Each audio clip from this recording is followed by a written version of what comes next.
guys for coming today and allowing me to do this. Today's presentation is Beyond the Basics, Student Potential Through Expertise, Creativity, and Collaboration. In this presentation, we're going to explore a collaborative approach to empowering staff, uniting departments, and supporting student growth in alignment with district values. And this presentation is part of the course requirements of LTEC 5121 of the University of North Texas. So we do got a bit of an agenda. We do have 10 sections we're going to be visiting today. So we are going to start with survey insights. We're going to go through current strengths, mapping structures and models, professional development, communication gaps, and other considerations. So once again, I want to thank you for allowing me this space, because ultimately you didn't have to let me. And so thank you for that. And it's not only to fulfill a course requirement, but to serve in a way I truly believe can be of help. So just real quick, which one of you guys has ever been a part of a role where you ended up taking on tasks that were not designated under your role title? Right? I think we all have. And you know, it could just be that the system was being reorganized. Maybe it was you retraining a colleague, or you were just the one who said, I've got it, right? I see you. I see both of you, because that's my story too. My name is Rebecca Pillars, and as you can see, I am a life-engaging data processor. And that's been my lane since I was 19.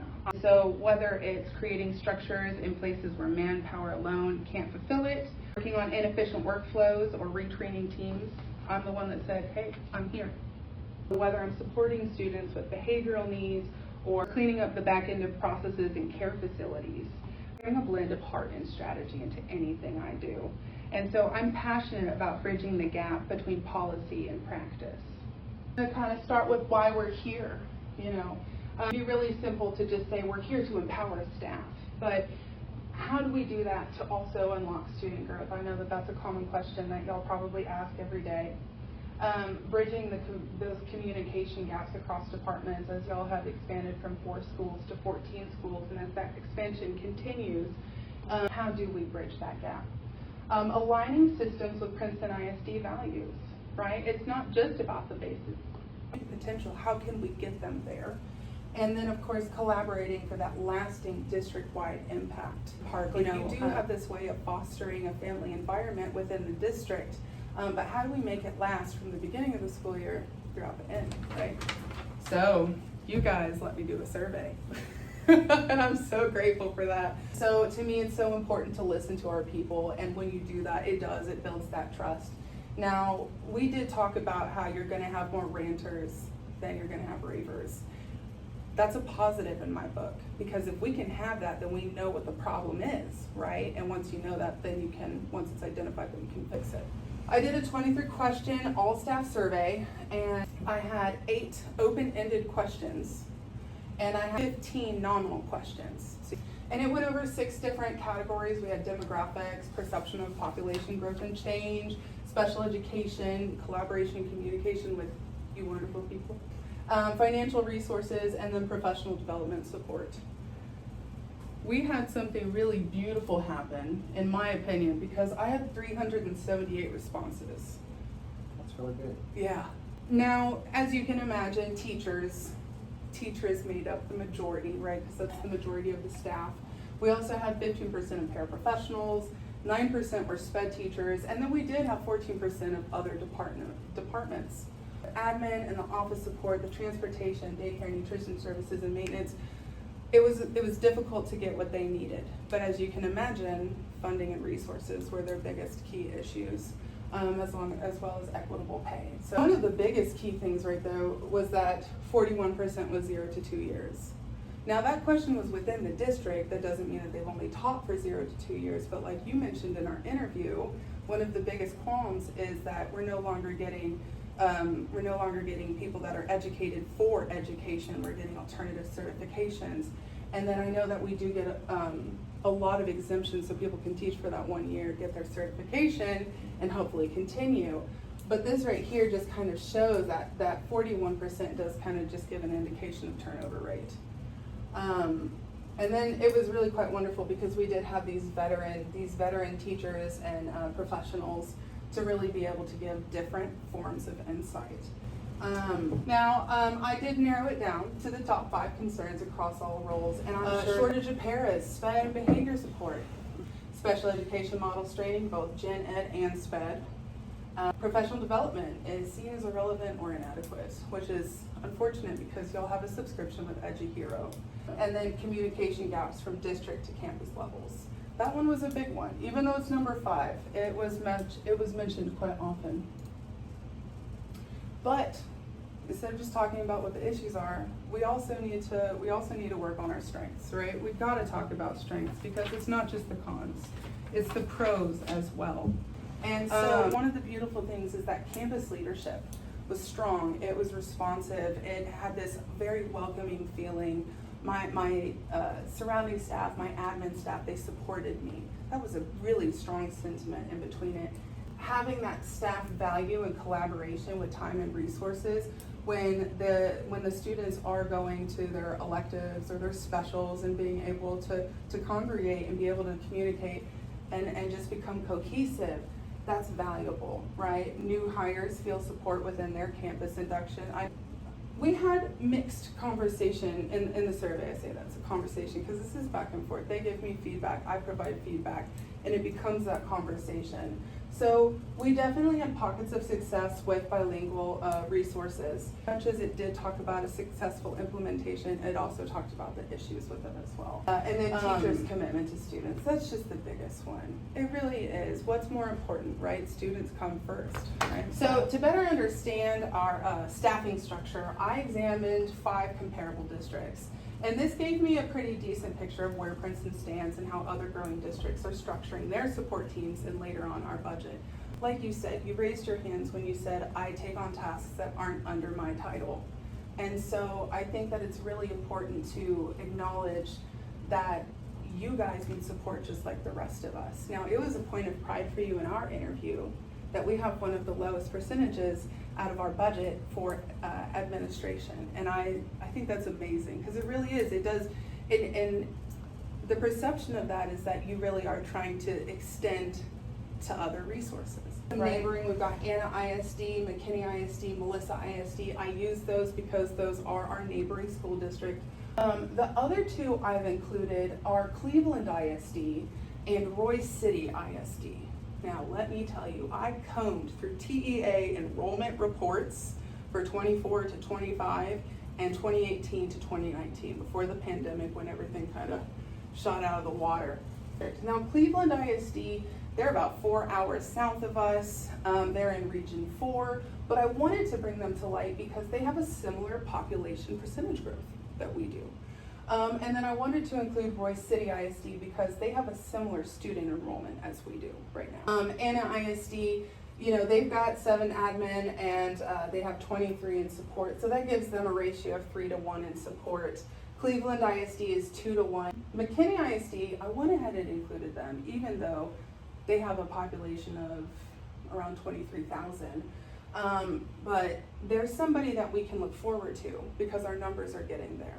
And then of course we've got 25 to 27. We were the only ones I could find that were a 1-to-1. So as much as I absolutely love that we have this smaller percentage, we need to be able to support you too, right? After reviewing a lot of data, I went to each one of those districts and I went and I perused their staff. I looked at their administrative staff and what they have and compared it to what we have. Having an onboarding coordinator, a communication specialist, and an implementation specialist. You already have people in these roles, but these aren't the roles I'm talking about. These are their support, so that way we can guide all of these new staff members through the roles, the expectations, the district culture. I have to admit, when I was hired, this was lost in translation. There was so much going on, so much training going on, that even to this day, I still have issues with what policy is. I have one person say this, I have one person say that, I call here, and it's a totally different story. And then communication specialist. One of the biggest issues that both of you mentioned was communicating. How do you disseminate down to the branches all of the information you're wanting to know? So Jean Collins does an excellent job of that in her emails. How often do you read those in your busy workday? Right? Sometimes? maybe parts of it, maybe chunks of it. So the communication specialist would really help deliver that consistent, clear message across campuses and assist her in doing so. And then the implementation specialist, this would be whenever you guys do decide to make that decision, okay, we're gonna push this out.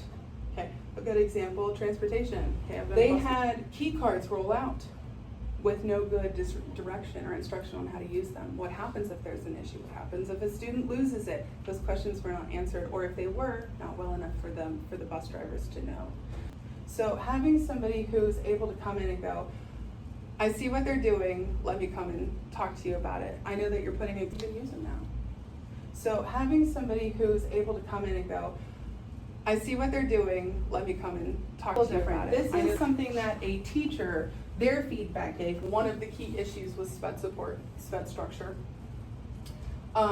This gives an option for a tiered support model where you have co-teaching. You have a SPED teacher and you have a gen ed teacher in one classroom, and they're working with those kids who are really academically below.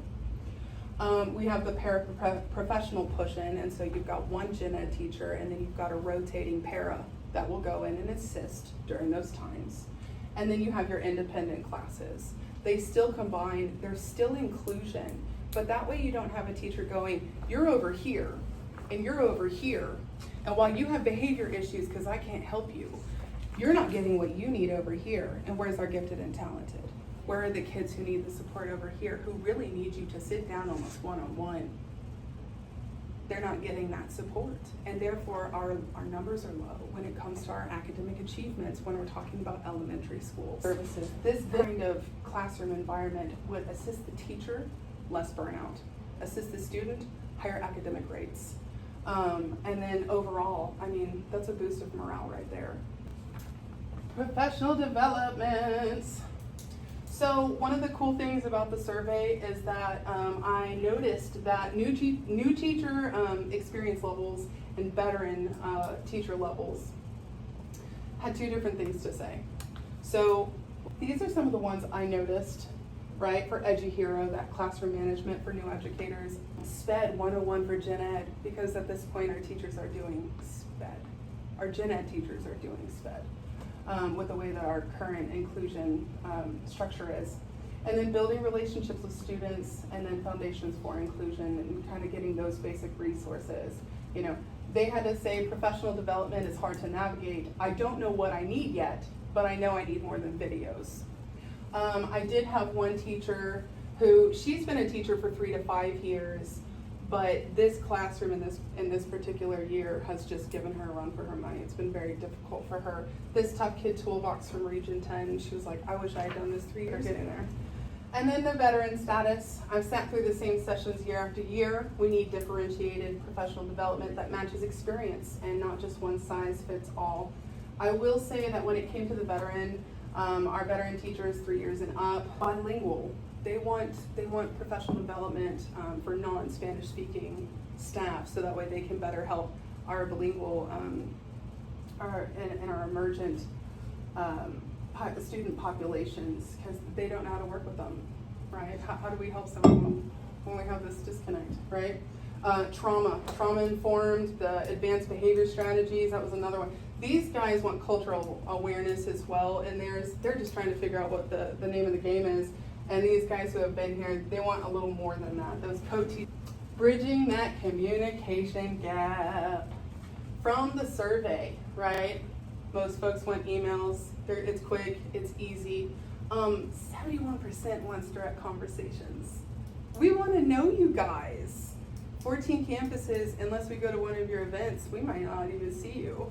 And I know that's for district admin. Maybe that would free you guys up to truly be the face of Princeton ISD and not just seeing you a picture of you online in a search. But yeah, so frequent and having that valid, that face communication. That way they can hear it clearly, and it develops that trust between, okay, we hear what you're saying, you're hearing what we're saying, and this is what we're doing. You know what, now that I know you guys, it makes a lot of sense. I like what you have to say, that thing, you know. And it builds that trust and transparency. Oh, aligning budget to strategy, right? Isn't that the fun part, right? Talking money. Oh, there it is. So you've got the packet out. I will say further in the back, it will give you even more of a detailed analysis than that. Some of the things I noticed was that PISD invests just 0.18% of their expenses into staff development, which is far below their peer average. So, but those peer ISDs, they spend 8 to 10 times more to support those teacher growth. This comes from your audits. I looked at your 23-24 audits, as well as your 24-25 approved budget. And so it stems from your verified information.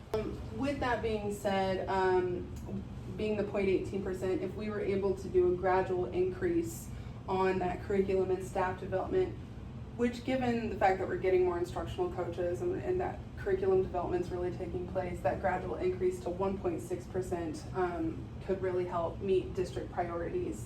A couple other potential codes to review would be general administration if you did decide to increase y'all's staff numbers.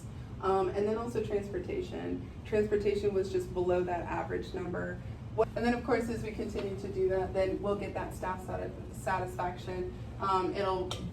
It builds that capacity for professional development and onboarding and those sustainable instructional successes. So that way we do retain these wonderful teachers that we acquired and other support staff. The insight to action, a plan for progress. These were just some of the, the immediate wins, those 0 to 3 months. Phase 1 is just clarifying job descriptions and those expectations. When you do go online and look at a job description, they're the same. Able paras are not the same as inclusion paras, are not the same as resource paras. Communication channels, so that way we can have coming from the admin's chair, or coming from the superintendent's desk, that sort of thing, where it's like we really get to see that person that you guys are. Investigating other district success stories, not just their success stories, but what didn't work. Phase 1.5, 1.5, immediate using is just something to consider is reviewing those financial proposals, those professional development opportunities. A lot of the folks who go to EduHero, they don't know what they're looking for, and or they don't have the time to search it out. So even though it's being underutilized. Phase 2 would be the structural alignment, 3 to 12 months. And that would be adding the onboarding specialist or the communication specialist. So that way, 14 campuses, as that continues to grow, people know what they're doing, when they're doing it, and how they're doing it. It's getting lost. So the ones that we already have in those roles, you're suggesting we hire more of them? No, not leaders. We already have those roles. You already have these as, perhaps adding another one. Yes. Then yeah, I would be suggesting that. And I have 2 more of those top ones. Yeah, as we grow, we're constantly having that. Yeah, and pilot that instructional tier support model, if there's any way that y'all give that further consideration. SPED co-teaching, that SPED co-teaching and the pair integration. And then phase 3, the long-term systems, getting that annual feedback. A lot of folks, 38% said that they really wanted those surveys. Once you push out regular surveys that are about staff satisfaction specifically, the less ranters you're going to get. You're still going to get them, but once they see those changes happening, that's not what you're going to get. And so it shifts what that feedback looks like.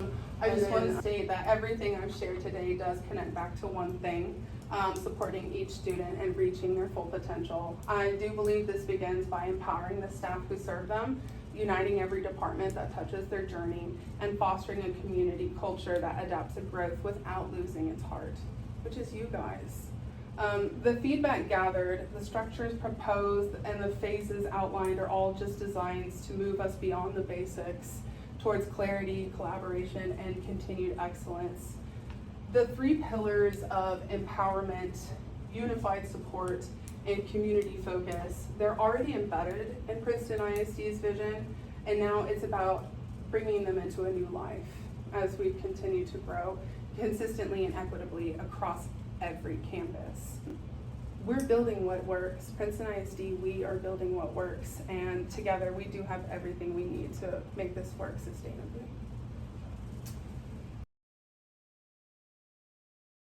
Thank you guys. I do appreciate your time. Yay!